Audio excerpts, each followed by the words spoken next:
Eu brinquei com algumas pessoas porque por o motivo dessa imagem, mas não vou brincar aqui na igreja, não. Amém? Eu escolhi esse título um pouco estranho, mas vocês vão entender ao longo da mensagem. Estou fora. Que é essa expressão que nós vamos tirar lições desse versículo 16, ou do capítulo 1 de Jonas. Amém? Eu quero convidar a igreja para ficar em pé, muito mais em reverência à palavra do Senhor, como ato profético, até que eu creio. Versículo 16 que eu escolhi está assim: Então os homens temeram muito ao Senhor, ofereceram sacrifícios ao Senhor e fizeram votos. Senhor, que nessa manhã, eu sei que muitas alianças foram renovadas, restauradas, muitos votos talvez também foram feitos, Senhor. Mas eu quero te dizer que o sacrifício maior é os nossos corações que foram apresentados diante de Ti, Senhor. Usa as nossas vidas. E agora prepara o nosso coração, porque sabemos que a Tua palavra é bendita, mas queremos que ela seja bênção nas nossas vidas, em nome de Jesus. Amém? Pode sentar, meu querido. Antes que você tenha alguma versão com Jonas, porque muitas pessoas falam assim, né? O Jonas é o fujão, Jonas é a pessoa que abriu mão do ministério. Mas deixa eu explicar uma coisa. Imagina, vamos criar um personagem aqui, né? Chamado Ambrósio da Silva Cunha Neto, né? O seu Ambrósio, ele tem uma família muito bacana, e um dia, um determinado assaltante entra na casa do Ambrósio, além de matar a mulher e a filha e o filho, bagunça com a vida deles em todos os sentidos que vocês podem imaginar, ou seja, entra com violência em todas as áreas. Esse bandido é preso, e o Ambrósio está lá orando, chorando diante do altar, e Deus fala assim: Ambrósio, eu quero que você vá lá na delegacia, eu quero que você fale do meu amor para ele, eu quero que você fale do plano de salvação, porque eu sei, na minha onisciência, que se ele ouvir a verdade, ele vai se converter, e tem um lugar para ele aqui. Ambrósio, Deus, o senhor está brincando, né? O senhor sabe o que ele fez com a minha família?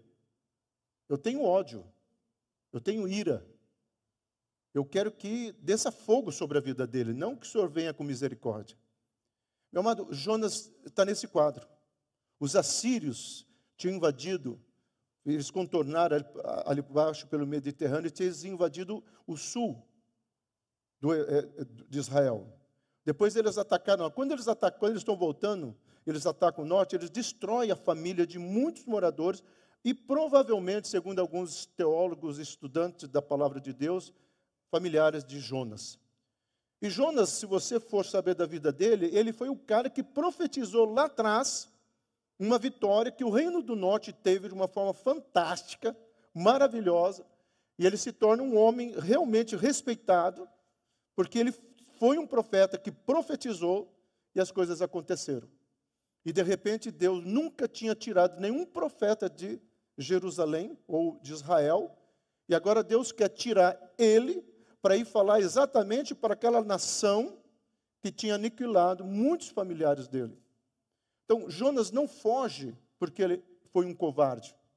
Jonas foge porque ele não tratou algo no coração dele, que ao longo da mensagem nós vamos falar. Mágoas, raiva de família, raiva de irmão, raiva de pai, de mãe, de parentes. Situações mal resolvidas, meu amado. No meu coração e no seu coração, eu sempre falo para os meus pacientes como psicólogo, eu falo assim, ó, sentimento não é alimento. Vocês já ouviram essa frase aqui. Sentimento, alimento você põe para dentro, né? E o organismo põe para fora. Sentimento não.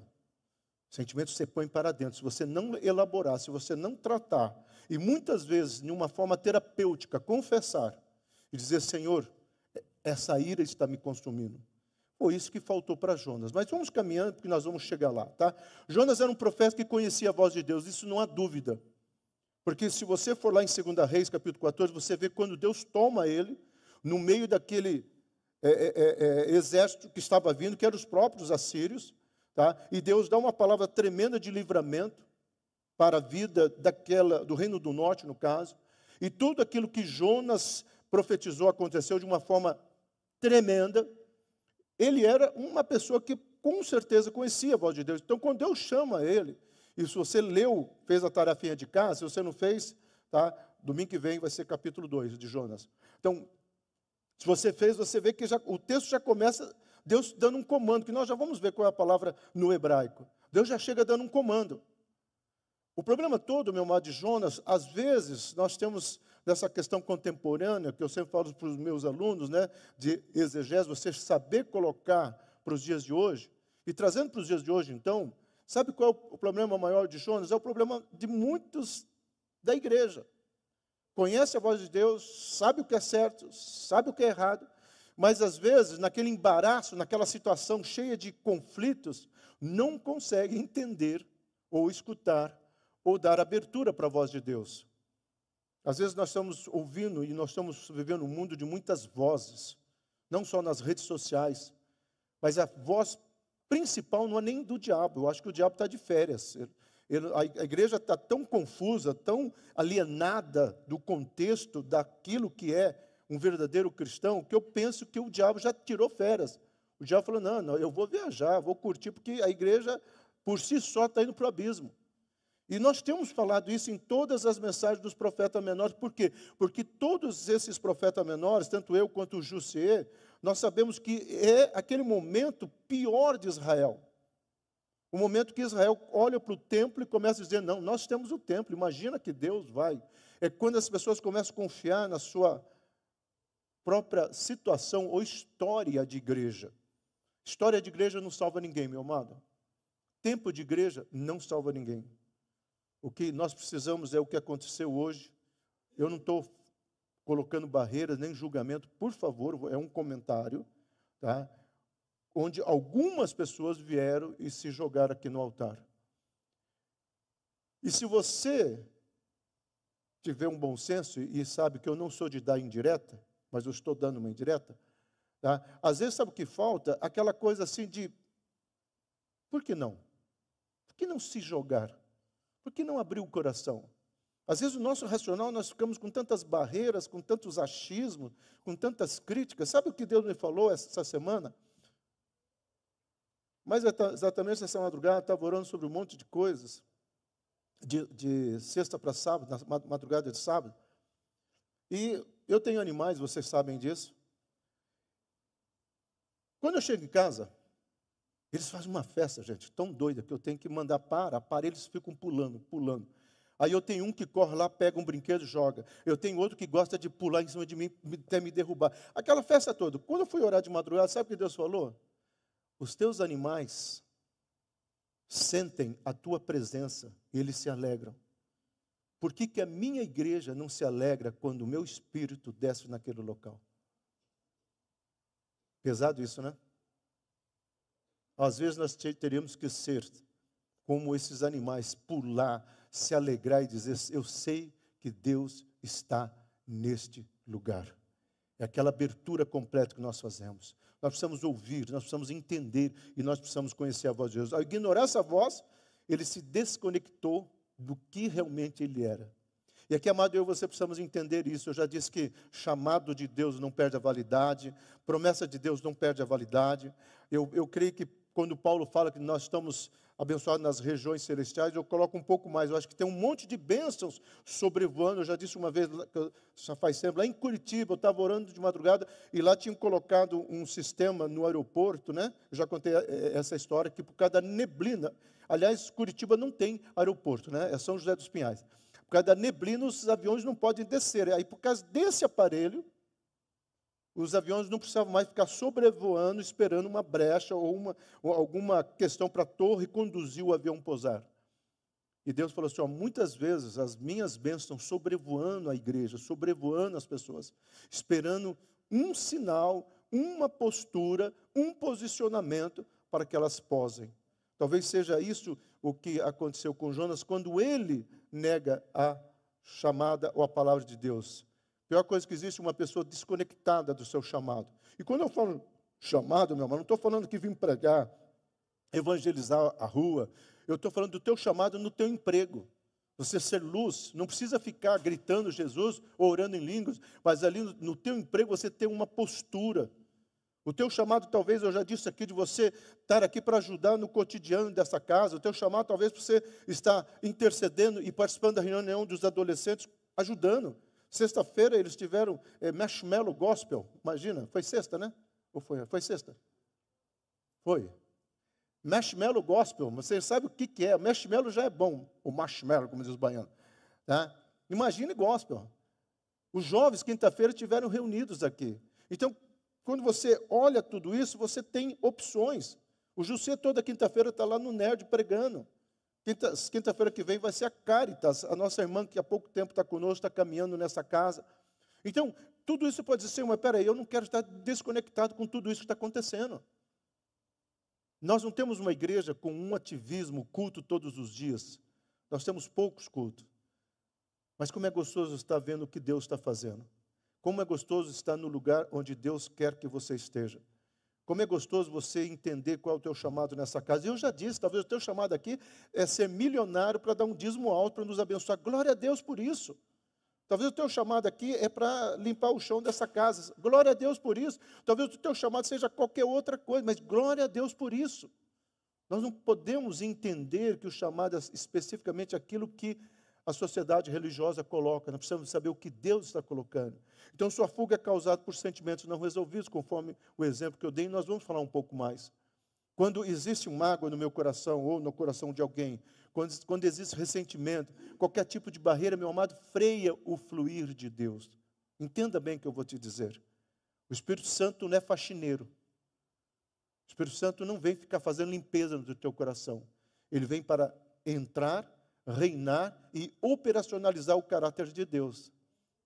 Quem faz a faxina somos nós, na confissão, no arrependimento, no posicionamento. Eu sei que muitas vezes nós não entendemos essa questão da trindade, e até o terceiro, quarto século foi muito difícil as pessoas entenderem. Para mim a trindade se resume numa coisa simples. Deus Espírito, Deus Filho e Deus Pai. Como é que eles conectam? Não sei. Como é que eles agem? Também não sei. Eu só sei que o Espírito Santo está em mim, Jesus morreu no meu lugar, e o Pai tem um monte de bênçãos para me trazer em nome do Filho. Pronto. Às vezes nós queremos teologicamente questionar tantas coisas que são inquestionáveis. Eu estou lendo as obras dos filósofos agora, desse século atual, da década de 70 para cá, os filósofos que estão tratando o problema do mal. Porque a grande questão da filosofia humanista é exatamente isso. Se Deus é bom, por que existe o mal? E muitos teólogos beberam, e muitos crentes bebem dessa água. Se Deus é bom, por que essas coisas estão acontecendo? E eu estou lendo para entender até um pouco mais, porque é uma literatura nova, né? Então, quando nós começamos a olhar tudo isso, nós precisamos entender algo que a igreja precisa compreender. Qual que é o nosso chamado? Quais são as coisas que precisam ser resolvidas? Eu e você precisamos vir na casa do Senhor, e vou te dizer uma coisa, meu amado. Eu só não fico orando por todo mundo. Deus mandou, às vezes, orar. Hoje mesmo Deus mandou orar por uma pessoa. Tá? Então, porque eu fico aqui intercedendo pelos intercessores, para que eles tenham graça, para que eles tenham um fluir de Deus. Mas se eu fosse uma ovelha desse ministério, não como pastor, eu seria o primeiro a vir aqui receber oração. Eu não sei quem iria orar por mim, eu não sei o que ele iria falar, mas eu sei que eu iria com o coração pronto para dizer, Senhor, eis-me aqui. Usa. E como que Deus pode usar? Os relacionamentos algumas vezes se tornam tensos e feridas são abertas. É isso que você e eu precisamos entender. Jonas, talvez ele não compreendeu aquela situação e ele deixou que aquilo que aconteceu falasse mais alto. Mas vamos sair de Jonas, vamos entrar para nós. Meu amado, pior coisa que existe no mundo, entenda bem o que eu vou falar e não se assusta. E ao mesmo tempo é só Deus para ter criado isso, é o tal do casamento. Ah, pastor, que isso? Não, vou te falar. Duas pessoas estranhas, hábitos diferentes, signo diferente, tudo diferente. Simplesmente fala assim, ai, você é minha alma gêmea. Vamos casar, vamos viver juntos, vamos sonhar juntos. Bonito, né? Só que o dia a dia não é assim. E quem é casado aqui sabe disso. Então, qual que é o segredo? O que Deus viu quando ele disse, será uma só carne? Essa palavra no hebraico vem da etimologia da palavra yak, que significa ter um só propósito e objetivo. Qual que é o objetivo principal? É que essas feridas vão aparecerem, situações inadequadas vão surgir, mas naquele dia, diante de pessoas, ou diante só do pastor, que eu já fiz casamento só, mas ou talvez só você e ela, diante de Deus, vocês falaram, Senhor, abençoe a nossa relação. Relacionamento não é fácil. Relacionamento é um processo. E nós precisamos entender isso. Então, voltando a Jonas. Levanta-te, vai a Nínive, a grande cidade. A palavra no hebraico, aqui existe 7 palavras para levantar. Deus coloca essa daqui no texto. Uma palavra grande, é um palavrão. É kumenio, ou kumeniot, que significa se posicionar para uma missão. Essa palavra kuon, as primeiras aqui, é estar de pé, por isso que são várias palavras que vêm dessa mesma etimologia, mas esse palavrão inteiro significa não é apenas estar de pé, é estar de pé para alguma coisa. É levantar para fazer alguma coisa, não é simplesmente levantar, ouvida leva eu. É saber quais são os objetivos. E aqui nós podemos até entrar em palestras mais voltadas para a questão comportamental e dizer por que você acorda toda manhã. Que você pode acordar toda manhã dizendo é mais um dia qualquer, né? Ou você pode acordar cada manhã dizendo, Senhor, eu não sei o que o Senhor tem hoje, mas eu quero viver uma grande aventura contigo. Tan, taran, tan. Os Indiana Jones de Deus, né, se levantam cada manhã. Qual é a nossa expectativa quando eu venho para a casa do Senhor? Qual é a minha expectativa quando eu vou ver? Então, isso tem que fazer toda a diferença. Mas quando Deus fala para Jonas, Deus fala o seguinte, olha, eu quero que você se levante, que você acorde, que você se posicione, porque eu tenho uma missão para você. E Jonas sabia que era Deus falando. Jonas conhecia a voz de Deus. E talvez ele fale assim, Senhor, pode falar, porque na escrita está comprando. Eu gosto de imaginar cenas, né? Aí Jonas, opa, estou aqui, Deus, mais uma vez, o que o Senhor quer? Vai para Nínive. Fazer o quê? Mandar condenação? Deixa comigo. É para mandar que vai vir raio lá? Estou pronto, Senhor. O Senhor vai mandar os seus anjos? Não. Vai lá e pregue a minha palavra. Pregue a minha palavra. Fale da minha misericórdia. Se você ler o capítulo 4 de Jonas, Jonas está dizendo o seguinte, eu sabia que isso ia acontecer, porque eu te conheço. Eu sei que tu és um Deus de misericórdia. O Senhor perdoa os pecados, os piores pecados possíveis. E olha que esse povo, meu amado, fazia coisas terríveis. E Jonas fala, é por isso que eu não queria pregar, porque eu sabia que essa turma iria ser salva. Qual é a sua missão? Qual é a sua missão no seu casamento? Qual é a sua missão na sua família? Qual é a sua missão nessa casa? Qual é a sua missão nessa cidade? Meu amado, o meu sonho é que cada um que tenha comércio, seja prósperos, tenha vendas, seja autônomos como médicos, ou seja, advogados, ou talvez tenha escolas, que é um sonho meu, ou tenha em qualquer área de atuação. E as pessoas quando passam, não vão discutir, o ensino aí é fraco. Eles vão falar assim, olha, aí é uma escola séria, aí é uma empresa séria. Eu tenho certeza de que eu vou ser bem abençoado se eu fizer compra ali. Meu amado, essa coisa é místico? Não. Essa coisa é algo que eu e você precisamos entender. Às vezes Jonas conhecia mais a Deus do que nós. Porque às vezes nós, quando vamos falar do evangelho para alguém, não, pastor, ele ali está infiltrado em tal ramificação religiosa. Ele ali está preso em todas aquelas questões X, A, B e Y. Eu conversei pessoalmente, e eu posso falar aqui, mesmo ficando gravado, eu conversei pessoalmente com a menina enfermeira que cuidou do Cazuza nos últimos dias. E ela falou de Jesus. E o Cazuza pegou na mão dela e disse, por que eu não te conheci antes? Por que eu não conheci esse Jesus antes? Quando você olha para tudo isso, meu amado, você olha para aquele personagem, você pode dizer assim, esse daí não. Inclusive ele está colhendo o que ele plantou. Não importa se teu pai é A ou B ou C, sua mãe, seus parentes, seus amigos. Meu amado, nunca fale, esse aí não tem jeito. Porque para Deus tudo tem jeito. Até uma situação mal elaborada, mal curada, para Deus tem jeito. Quando eu comecei a colecionar os meus trenzinhos, que já foi na minha sala, sabe? E as pessoas lá da Monte Abrão de Curitiba, pastor, o senhor está com hobby, o senhor está com hobby. Aí um dia, uma madrugada, eu estava orando, eu falei, Deus, eu tenho um hobby, que é o trenzinho, né? Eu fazia aqueles trenzinhos funcionar, parei porque o Malik botava eles para trombar, começou a estragar. Aí eu falei, Deus, o senhor tem algum hobby? Deus ministrou no meu coração, eu tenho um hobby. O meu hobby é consertar corações quebrados. Eu amo pegar aqueles corações tudo espalhado. Ele ainda ministrou isso no meu coração, tudo espalhado. Por amargura, decepções, mágoas, seja, e eu pegar eles, fazer tudo de novo. Este é o meu hobby.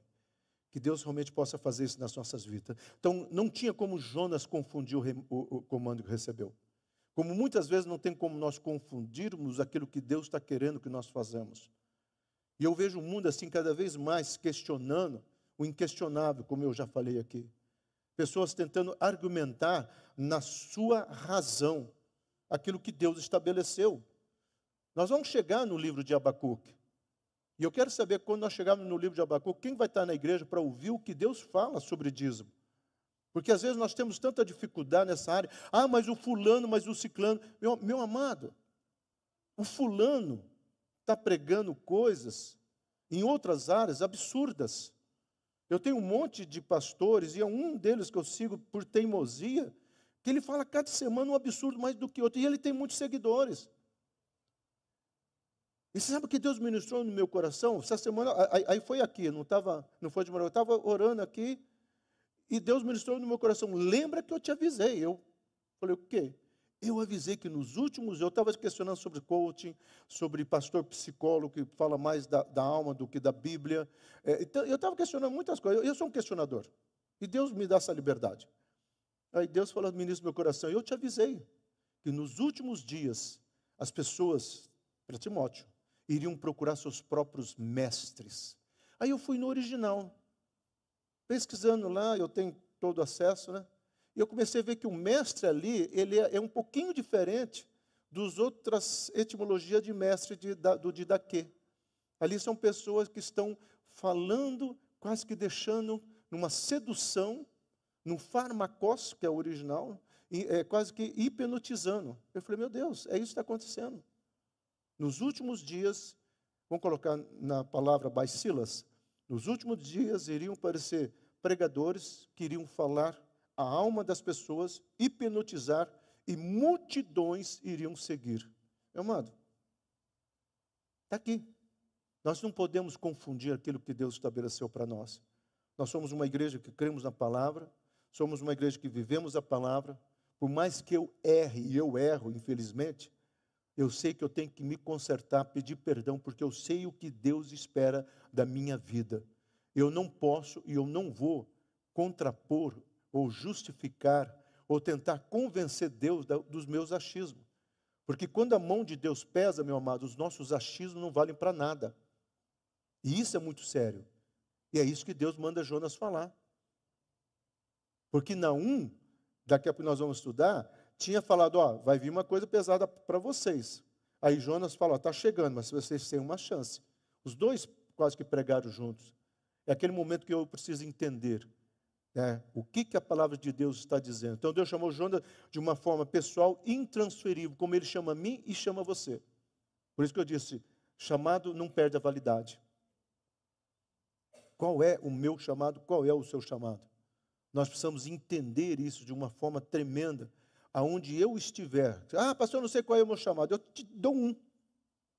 Ide por todo mundo e pregai o evangelho. Spurgeon fala, e outros pregadores, aliás, falou, né? Se você não puder pregar, ou quando você for pregar, se for preciso, use palavras. Ele estava dizendo assim que a maior e melhor e mais alta mensagem é o nosso próprio testemunho. É o nosso próprio testemunho. Então, quando eu olho isso, eu tenho que entender que eu tenho um chamado. Eu tenho certeza que se eu falar aqui, Deus vai abençoar. Como nós fizemos isso numa palavra profética, eu tenho testemunho nessa casa, e um que já me falou, pastor, o senhor pode usar sempre o meu nome, que é o pastor Jussier, que quando eu preguei aqui, nós estávamos fazendo uma faxina, e eu falei, olha, Deus me falou que quem cuidar dessa casa nesse período, Deus vai abençoar a sua casa, dando casa. Pergunte para o José como é que ele conseguiu a casa dele ali no Terra Nova. Que hoje é um lugar super valorizado, né? Granja Marileusa. Deus já sabia. Meu amado, tudo que você fizer na casa de Deus, seja pegar teu caminhãozinho para pegar uma mudança de um irmãozinho, né, Wilson? para ajudar, tudo que você fizer na casa de Deus, para ajudar um irmão, Deus contabiliza. Deus contabiliza. Nós precisamos entender isso. Mas Jonas levantou-se para fugir. Olha a atitude do cara. A palavra aqui é barash. Interessante que essa etimologia é a mesma etimologia da palavra barque. Ou seja, esses pontinhos que nós vemos ali, aquele um pontinho no meio, que é o símbolo masorético, muda toda a palavra. Você pode ser um abençoador, ou você pode ser alguém que foge de ministrar a bênção. Olha lá, fugir, esconder, abrir mão de uma bênção. Quantas pessoas não estão abrindo mão de bênçãos que Deus tem, simplesmente porque querem argumentar, discutir. E o duro, sabe o que é? Que a palavra de Deus já fala sobre isso também. Chegará um tempo que as pessoas estão com a mente tão cauterizada que não adianta você falar, oh, meu querido, olha isso. Eu tenho conversado com muitas pessoas que seguem determinadas situações, né? Esses ídolos gospel, pregadores, e não adianta falar. Pega qualquer mensagem, eu falei para duas pessoas, aonde está Jesus aqui? Não, mas olha aqui, olha aqui. Tem muitas pessoas que número nunca foi, senão Jesus é o cara mais frustrado da história. Passa 3 anos aqui para só levantar 12. Jesus é um protótipo do fracasso. Mas foram 12 pessoas que tiveram o caráter renovado, restaurado, e se deixaram encher pelo Espírito Santo. E aí eles mudaram a história. Como diz o povo de Tessalonicenses, quem são esses que estão vindo aí? Quem são esses que têm abalado o mundo? Será que você tem abalado sua sala de aula? Eu quero abalar esse bairro. Eu quero abalar famílias que Deus coloca nesta casa para serem abençoadas. Esse é o chamado. Tua fuga não é apenas geográfica, mas espiritual e emocional, como eu disse. Ele questiona Deus, tanto é que o capítulo 4 é a prova. Eu sabia que isso ia acontecer.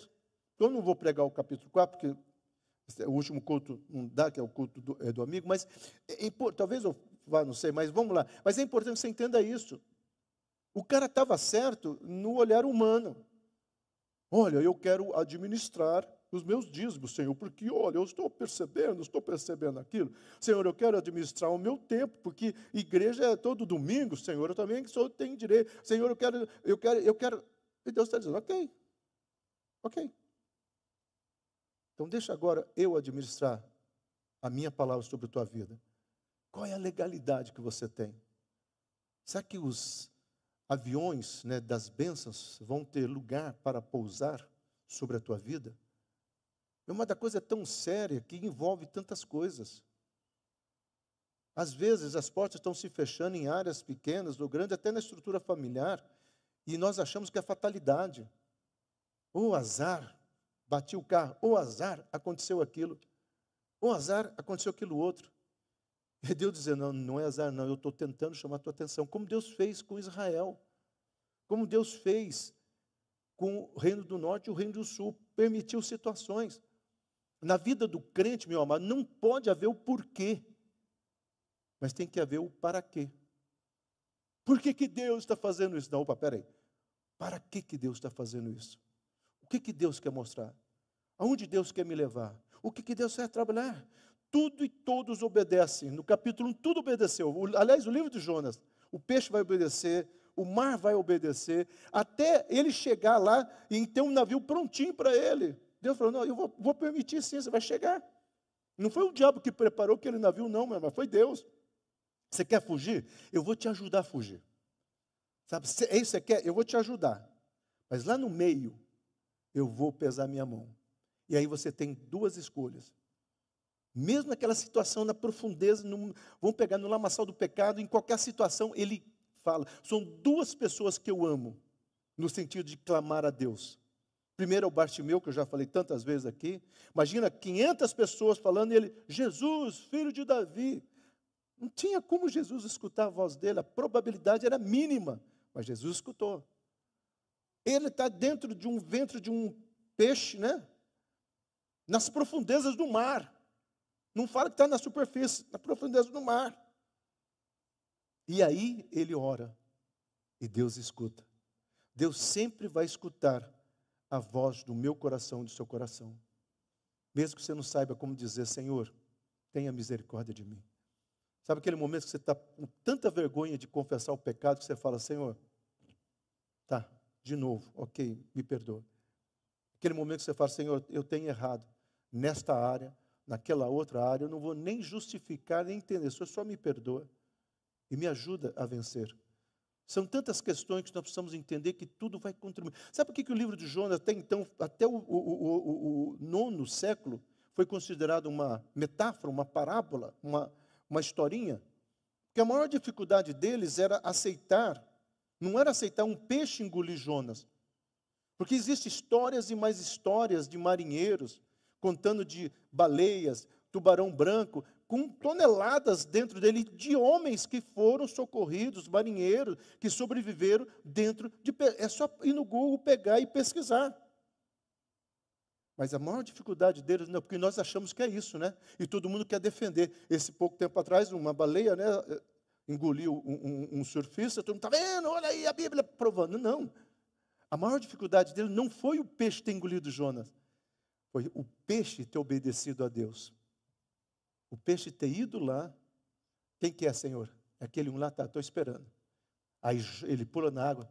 Então, Deus, estou indo lá. Porque só engolir? Então tá bom. Não posso mastigar, não? Uma mastigadinha. Não, engole. Aí talvez ele sentiu a carninha gostosa do Jonas. Deus, tem certeza que eu posso completar? Aí Deus fala, não, agora leva. Ele sai de Jobe, vai quilômetros mar adentro.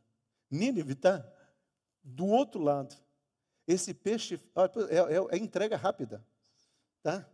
É o mercado livre do mar. Num dia ele chega onde que ele tinha que chegar. No capítulo 4. É isso.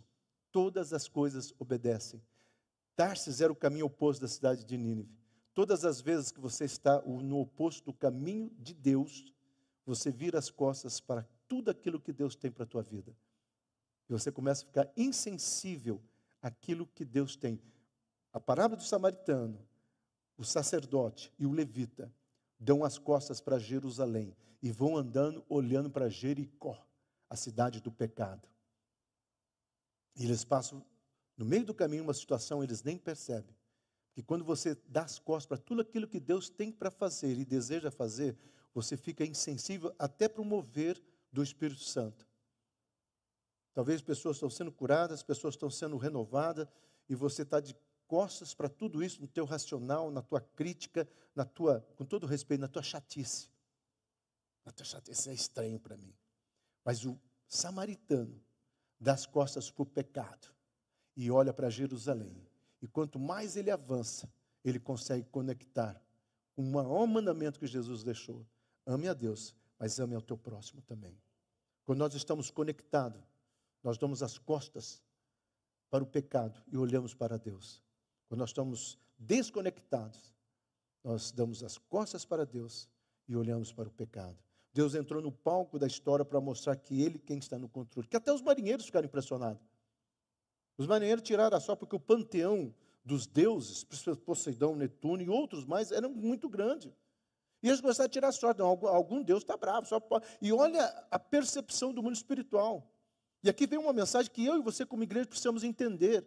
O pessoal fora da realidade espiritual conhece a realidade espiritual, sente a realidade espiritual. Quem aqui que não teve experiência? Nossa, estou vendo uma áurea. Quantas vezes eu ia tomar café, tem um centro espírita aqui perto, às vezes terminava o trabalho, e eles vinham, eles faziam assim, nossa, a tua áurea, eu estou sentindo. Eu falei, é a minha áurea mesmo, está brilhando, né? A minha áurea chama Jesus Cristo. Eu estou vendo quantas outras pessoas assim, nossa, eu senti uma paz quando você entrou aqui.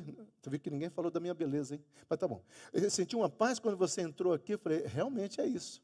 É a paz que excede a todo entendimento. Eu não perco a oportunidade de falar aquilo que Deus colocou sobre a minha vida. E nós precisamos estar entendendo, e nós precisamos estar vivendo tudo isso. E ele disse, eu sou hebreu. Quando ele vê todo aquele questionamento, aquela boca, ele chega assim, eu sei o que está acontecendo. Eu sou hebreu, temo ao Senhor. Olha só, no hebraico, essa palavra iare, temer. Temor, conhecer, relacionar. Sabe o que ele está falando? Gente, na boa, eu me relaciono com esse Deus que está fazendo tudo isso.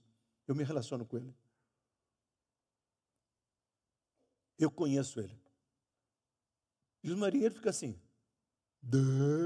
Peraí, você está me dizendo que você conhece o que a palavra de Deus fala sobre santidade, sobre família, sobre dízimo, sobre o que mais? Sobre comportamento, sobre testemunho. E você está no convés dormindo? Você está lá no porão dormindo? Você está lá no teu narcisismo egoísta, o que importa é você? É o teu sono, é o teu cansaço? É isso que você está me falando? Quantas vezes nós não agimos assim, né? Nós sabemos, nós conhecemos, mas a nossa mente é tão cauterizada que bate e cai no chão, bate e cai no chão, não adianta. Esse termo tanto bate até que fura, às vezes não funciona. E os marinheiros falam assim, cara, espera aí. Mas a atitude de Jonas é muito bacana, antes de passar para o próximo slide. Ele fala, ó, como eu sou culpado, eu tenho que ser lançado ao mar. Que eles estavam lançando tudo ao mar. Sabe o que eles estavam fazendo? O que o religioso faz. O religioso começa a arranjar desculpa, vão lançar isso fora, eu acho que é isso, eu acho que é aquilo outro, mas não é capaz de dizer, não, peraí, eu sei onde que eu estou errando. Nós não queremos olhar e dizer, cara, eu sei onde que eu estou errando. Eu sei o que eu estou falhando com Deus. Não, nós começamos a justificar. É que Davi fala. Senhor, olha, eu estava lá, mas o que ela tinha que estar lá olhando? O que ela tinha que estar tomando banho com a janela? Esse questionamento, até que Natan confronta ele. Quantas vezes nós precisamos entender que às vezes nós somos como Adão, a mulher que tu me deste. Nós chegamos para dizer, Senhor, o Senhor tem que entender o dízimo, o Senhor tem que entender o meu testemunho. É difícil lá no ambiente de trabalho, o Senhor tem que entender isso, o Senhor tem que entender aquilo. E nós vamos tirando, jogando peças fora. Mas nós não somos capazes de olhar a Deus, eu preciso de cura. Então o sentimento do seu coração apagou a chama do profético. Quantas vezes a nossa razão não apaga o profético? Quantas vezes a nossa razão não apaga o profético? Deixa eu confessar uma coisa, eu não deitei aqui para vocês verem. E eu estava lutando, Deus, eu não vou deitar. E o Espírito Santo disse, vai lá, deita, deita. E eu sei que muitos estavam de olho fechado, nem viram. Mas quando eu deitei aqui, foram alguns minutos, né? Eu me assustei, falei, meu Deus, quantas horas eu já estou aqui? Porque Deus, nesse 1 minuto, parecia que foram algumas horinhas diante do Senhor. E Deus falou muito ao meu coração. Como falou muito ao coração dessa igreja, e vai falar ao coração dessa igreja. Nós precisamos entender, não vamos apagar a chama profética. Meu amado, custa você perdoar tua esposa? Custa você perdoar o teu marido? Custa você perdoar o teu filho, os teus pais? Custa você ser feliz? Para que você vai ser um chato? Uma chata? Custa você ser fiel no teu testemunho, no seu emprego, mostrando que Jesus é o caminho, a verdade e a vida? Custa. Custa você entender o que é de Deus, o que não é de Deus, e o que é teu por Deus. Porque na matemática divina, e eu não sei porque eu estou falando isso, mas é porque está chegando a Abacuque, nós já estamos estudando. Na matemática divina é o seguinte, olha, você me dá 10%, que é meu, você me devolve, tá? E eu vou te dar muito mais. Deus, gostei dessa outra parte. Mas ninguém quer fazer a primeira parte. E aí nós olhamos, e é interessante o ser humano, porque você vai na internet, eu fiz isso essa semana, porque eu estou preparando a Abacuque. Meu amado, tem de tudo. Até transformar dízimo em cestas básicas. As pessoas não conseguem entender o que é dízimo e o que é oferta. Testemunho, meu ambiente de trabalho, eu tenho que ficar quieto. Então fica quieto, mas mostre o bom perfume. Mostre o bom perfume. Não tem nenhum problema você dizer, estou indo embora, Deus abençoe vocês. Deus abençoe vocês. Se a pessoa não aceitar, sabe o que a palavra de Deus fala? Que essa bênção vem para você. Guardar mágoa no coração como beber veneno, pensando que o outro é quem vai morrer. É isso que estava acontecendo com Jonas em todas essas argumentações. Talvez ele estava lá no porão pensando, eu estou indo longe de Deus, o Deus aqui não vai me achar. Eu não penso que Jonas pensou que Deus não acharia, porque Jonas já conhecia o Salmo 139, ainda que eu entrasse na profundeza, em qualquer lugar, o Senhor vai me achar. Conhece o Salmo 139, né? Ainda que eu me esconda ali, ainda que eu... Jonas conhecia. Então, eu tenho certeza que Jonas sabia que Deus ia achar. Mas sabe aquela coisa de vitimização? A pessoa entra embaixo da coberta e fica assim... Mas Deus vai te achar? Não, não quero nem saber. Às vezes nós fazemos isso na nossa razão. As pessoas acreditam no inferno. mas não querem entregar a vida a Jesus Cristo. As pessoas acreditam em santidade, mas não querem viver em santidade. As pessoas acreditam que tem que dar um bom testemunho, mas estão nem aí para isso. Aí quando chega a hora de um pregador ou alguém falar, Deus vai abrir os céus aqui hoje, ele é o primeiro a dizer, eu quero. Às vezes, meu amado, nós precisamos sair dos nossos porões de autocomiseração, de vitimização, de justificação, e dizer, quem precisa ser jogado para fora sou eu. É o meu velho homem que precisa ser jogado para fora. Vocês estão jogando as coisas erradas. Quantas vezes nós estamos jogando coisas erradas? Precisamos ter um posicionamento religioso que é justiça para o outro e misericórdia para si. Se Deus tivesse falado para Jonas, vai lá e fala que daqui 3 dias eu vou mandar fogo, e não adianta porque eu já decidi e todos vão ser consumidos pelo fogo. Jonas ia rindo. Agora sim, Deus, até que enfim, hein? O Senhor vai fazer justiça, porque às vezes é isso que nós queremos. Quantas vezes, em separações, briga de casal, eu escuto dele ou dela, pastor, é pecado mandar Deus matar? Eu prefiro ficar viúvo ou viúva, porque não dá mais. É pecado mandar descer fogo? Filhos que falam, pastor, é pecado orar para Deus quebrar a perna do meu pai ou da minha mãe, porque não aguento mais. Geralmente é do pai, né? Parece que o pai é mais intransigente, pelo que eu estou vendo. Mas enfim, será que não dá? Não, não dá, meu amado. Se Deus tivesse falado, porque nós queremos, Senhor, misericórdia, mas justiça para o outro. Quem guarda mágoa no coração vive em uma masmorra e adoece emocionalmente, física e espiritualmente. O problema de Jonas é que ele não tinha esquecido que a Síria tinha feito para os seus familiares. E ele não foi capaz de pensar que ali deveria predominar a vontade de Deus e não a vontade dele. E devia olhar assim, Deus quer dizer que esse povo cruel, sanguinário, eles vão se converter? Então, imagina essa nação convertida. Não, Deus, eu quero ser teu privilégio, fazer parte desse teu projeto. Quantas vezes nós fugimos? Perdoar não é sentimento, mas uma decisão proposital que demonstra graça. Jonas tinha que tomar uma decisão, nós precisamos tomar uma decisão.